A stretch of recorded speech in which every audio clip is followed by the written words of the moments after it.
Imagine not being Leeds, not feeling this pain, not dancing through thunder, not walking through rain. Imagine not rising with fists in the air when the world turned its back and no one would care. We've lived in the ashes, we've drowned in defeat, but still we stand proud on our battered old feet. Imagine not loving with all that you are. Imagine not being Leeds. We love you, Leeds, Leeds, Leeds.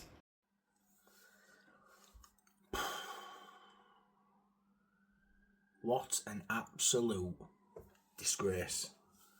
What an absolute disgrace. Surely there's nobody finds that funny if you're a Leeds fan. We hear a lot of people talk, a lot of fans talk, I hear a lot of it on this channel, that, cup games don't matter. My pal Priestley was saying in group chat beforehand, it's a cup game, not really bothered. Never understood that at all. I think if you can sleep easy tonight as a Leeds fan after that, then I have to question your motives, really, because I just don't understand it. I don't understand how you can laugh that off and just say, I can understand Arsenal. The manner of defeat at Arsenal really bothered me, but I can understand that. We had a quick turnaround to tonight. I expected plenty of goals, and then you move on to Newcastle and hopefully right that wrong on Saturday. So yeah, a Saturday manner, but I expected the loss. Sort of moved on with tonight in mind. And a lot, there'll be people who will say it's just a cup game, don't matter. When is a cup run gonna fucking matter? When does a cup run matter? Because it didn't matter when we're in Championship, because it's all about getting up. Now it won't matter now for 2 or 3 years, it's all about staying up. It's a game of football. Let's just go with fucking game. Sheffield Wednesday, a club that haven't paid the fucking staff in months. You've got Calvin Lewin on about 90 grand a week coming in. And you've got a team of youths. They played the youth team today. And staff members aren't being paid. Sheffield Wednesday is a shit show. Shit show right now. And we've just given them the best win of the season. And that'll be the best win they'll get all season. And we've just gift wrapped it. It's an hard one because I'm getting really irked off with Farker now. But I think that tonight was on the team, was on the players. More than Farker. He made changes earlier, brought a couple of players on 55 minutes, so it wasn't working, so he tried to change. I mean, the side he put out there tonight should have been good enough. It should have been good enough. There's no excuses for that. He put a side out with many changes, but put a strong side out. And the worry for me, we saw on Saturday, we're way off it against the top side in the Premier League, way off it. And now we're playing a side that's probably, let's be fair, definitely going to get relegated to League One. And they've got 10, senior players signed on books, which is just mental. And they've just put up a performance there and sat in a low block and made it very difficult for us to play. Because guess what? We haven't got the quality up top. And the reason I'm annoyed with Farker, I tell you what, we'll just let Ramazani rot. We'll send him out on loan. And I'm not getting into the whole Ramazani thing again, but let's be fair, he's an attacking threat, and we keep getting told about, well, he don't get back, he don't defend and all that. Who gives a fuck? Didn't need him to defend tonight, but I guarantee if Ramazani had been on pitch, we'd have had more of a goal threat. He'd have created more. Fucking Aronson on wing is not it. Jack Harrison again. No end product, works hard. Got a lot of ball today. Harrison probably, can probably hold his head up high to a degree. I didn't think he was too bad playing at left back. But I tell you what, if he's going to be playing left back in the Premier League, he'll get found out. We had 80% of ball today, and I know it can be hard to break teams down. But how are we going to break teams down that do that to us when we're playing at Ellen Road and we're playing a side that maybe aren't as good as us? If there is any of them at the minute, which there is, let's not lose it, I suppose. But How do we break down a Premier League side that maybe decides to come to the road and play in a low block if we can't break down kids, an academy side, let's be fair, bar one or two, a goalkeeper that's come in, third choice Cardiff City goalkeeper's coming on an emergency loan and being absolutely fantastic, absolutely unreal, bringing on a 16-year-old kid who's going shoulder to shoulder with Longstaff and leaving him on floor. You know, I know these are just little moments in game, but these are moments that are sticking out to me. Look very ordinary. There's no quality. There's no cutting edge. Pirro, not it. Metcher, bit off it. DCL comes on, misses an absolute sitter. It's fizzed it in at him. The penalty is it's a nightmare debut for DCL. Just what we want from another confidence player, which DCL is. We've seen him at Everton when he's got that momentum and it's all going for him. That bounce up balls on his side and he's burying chances. That momentum goes, and then when he's out of form, that goes as well with him, and the momentum of that. We've seen him have seasons where he scored 15, 16 goals for Everton, and then we've seen him where he can't hit a cow's ass with a fucking banjo, and that rolls on for 10, 15 games. So that's a worry that he's absolutely had a nightmare. He could have won his game at 2-1, and then he skies his penalty. Didn't even test the goalkeeper for a penalty. That number 9 shirt, is it fucking cursed or something? Is it cursed? You've got, a Bamford-esque miss from Calvert-Lewin, and you've got a Melier-esque mistake from Caldalo. And guess what? Neither of them two are playing. Oh, it's madness. It's a madness. And what you've got now is you've got all these fringe players who didn't look great tonight. Your Bornhouse, your Beal. I don't think Beal looked good today, to be fair. I really don't. Byram. All these fringe players now. Darlow, potentially. When they're going to get game time? If you're getting knocked out in first round of the Cup. When's that squad going to get game time? Because let's be fair, you've got your squad, you've got your first 11, you've got your bench players, you've got players who are really only in there for cups. Your Bornhouse, your Darlows, your Byrams, your Schmidt if in a stage. You've got a handful of players there. Your Harrisons, your Aronson as a winger potentially. Players there who will get used in the cups if you have a running cup. But at a cup, some people will be happy with that. So one last thing to worry about, just concentrate on league. I don't agree with that shit. Because us as fans are ones that's got to front it up. Laughing stock. Can't even beat kids. We had all the ball. All the fucking ball. So many more chances in Sheffield Wednesday, but they got the game plan spot on. We've got the impetus on us. We've got to have the impetus on us as a Premier League side to go win that game and dominate that game. Sheffield Wednesday kids against Leeds United. It should have been similar at Leeds Arsenal game, but reversed. We should have gone there and dominated, penetrated them and got 4, 5, 6, 7 goals. I thought we'd batter them before I knew they had kids out. Honestly, I don't know where to go from here. I thought Nonto looked good when he come on, positive. Bogle, outstanding when he come on. Top player. Say DCL, got in good positions. You can see what a proper number 9 can do though. He missed that chance, it was fizzed in, it came off his shin, the penalty and all, but you can see what a proper 9 can do in terms of his positioning in box.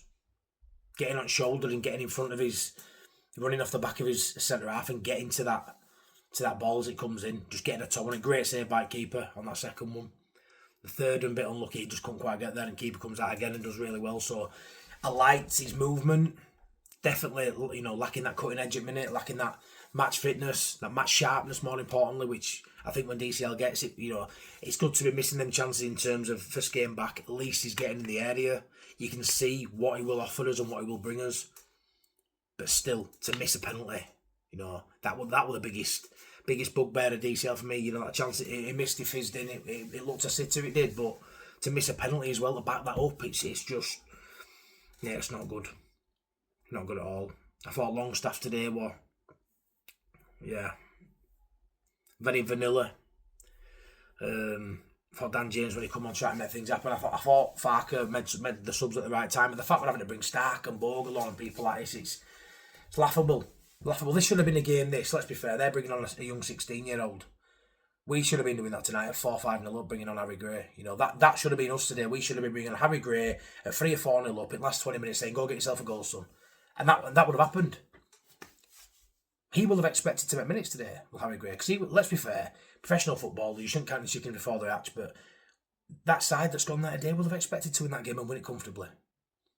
And now the pressure ramps up again. Because a bad result, plus a bad performance against Newcastle, and then you've got to go away to Fulham. At what point does the alarm bell start ringing if they haven't already? And I'm still farking before anyone, says I'm losing my head. I'm annoyed because I've lost the game. My team's lost another game of football. And this is just as embarrassing as losing to Arsenal 5-0. Embarrassing by manner, but how many teams get beat by Arsenal this season? Hell of a lot, by 5 goals. Be quite a few teams.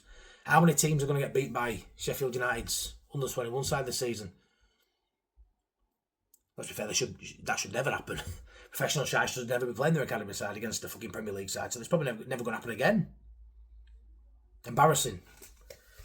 Like I say, it's more on players today than Fark. I think Fark tried to make things happen. Don't know what it is with Leeds and cup competitions. I don't know what it is. We just cannot get through early rounds against poor opposition. The more laughable the opposition and lower down the pyramid they are. I mean, like I said, this is like playing Leeds under 21s. But worse. We struggle. Make it different. Histon, Salford, Crawley, Mark Wright. It's just embarrassing. You should not find this funny today as a Leeds fan for me, and you shouldn't be happy without a cup. Not in this manner. You get a Premier League tie, you go out and you down your shield. Didn't today? They went out of a whimper. Pirro, non-existent for me. Lacking confidence again. All of a sudden, 3 strikers lacking confidence for me. Metcha's probably the only one that I think looks like he offers something. Obviously DCL I think will do as he gets up to fitness, but I still don't think he'll start against Newcastle. And again, he's having to climb off at canvas again now. Him and Pirro both missing a penalty too. And as a striker missing a penalty, whether it's Carabao Cup or not, you feel that.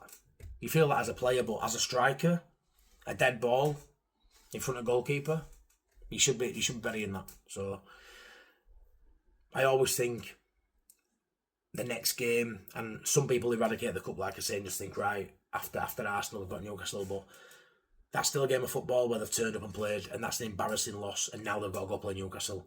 I will look at Newcastle after Liverpool game thinking, oh, they've got a red card, they've got some injuries, all this with Isak, they're not taking. They're battered as if we turn up like that. So all of a sudden there's question marks now against the players we've brought in, or some of them, and there's massive question marks against us fringe players, and there's massive question mark against the side that got us up, bar 1 or 2. So all of a sudden now, in space of from beating Everton, now it seems like he's a squad anywhere near.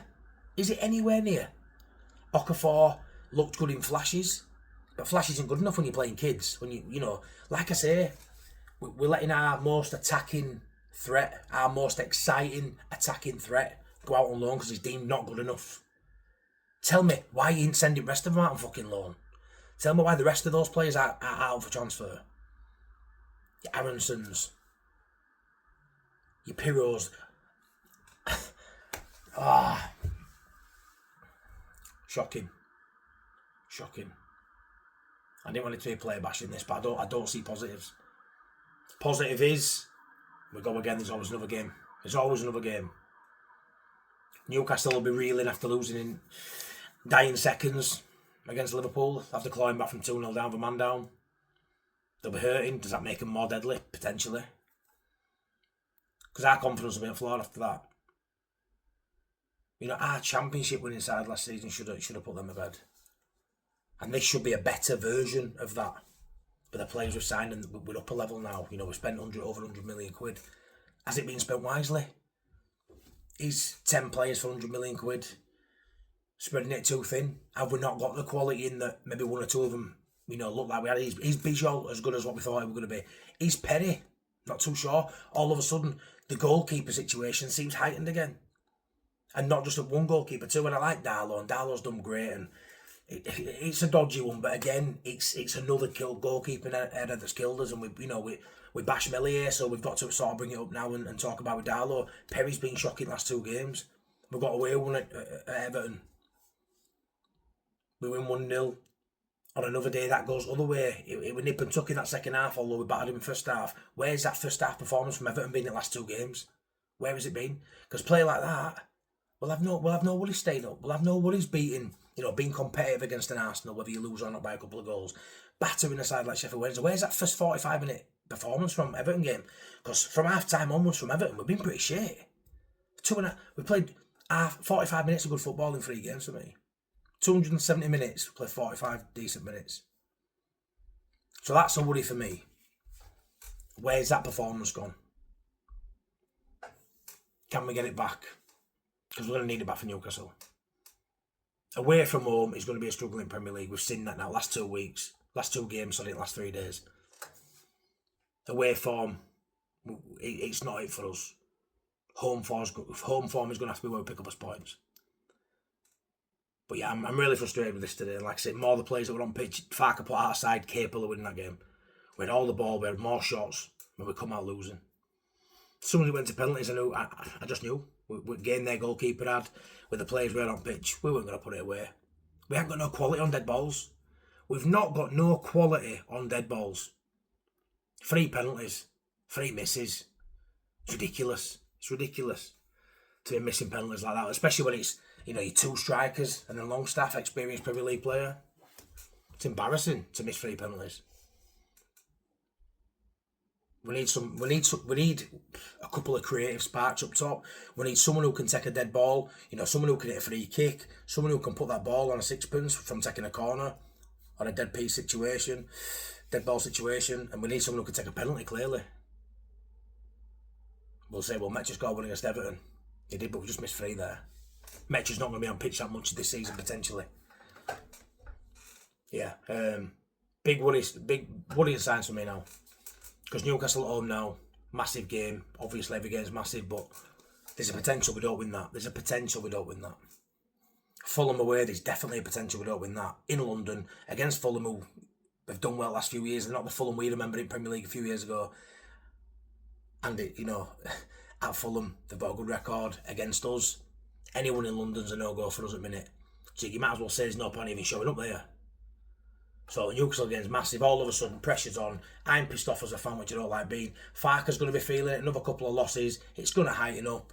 Who knows where we'll be in 2 or 3 weeks from now? Who knows? Sounds crazy, doesn't it, to be even talking like that, but you can only react to what you've seen. And the last 2.5 games have been pretty shit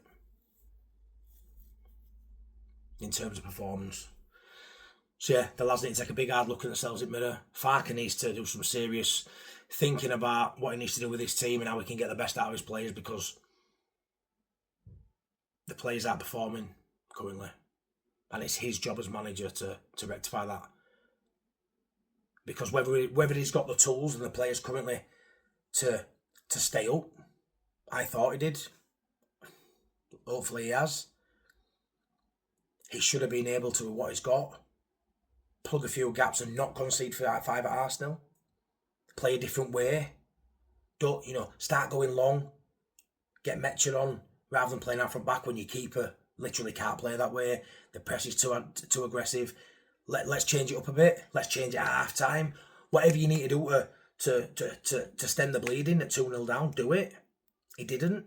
And then today, regardless of low block or it's a cup, whatever, should go back to them today. Go back to them today. Give back to fans that travelled to London and watching it beat 5-0. Giving them 5 goals back. So the players not playing is on them, but it's also on the manager to get them playing. And he tried mid-game to change, just didn't work. Newcastle needs to be a fucking reaction. Needs to be a fucking reaction, Leeds. It has to be. Has to be. That's it for me. Take care. Love yous, man. Leeds.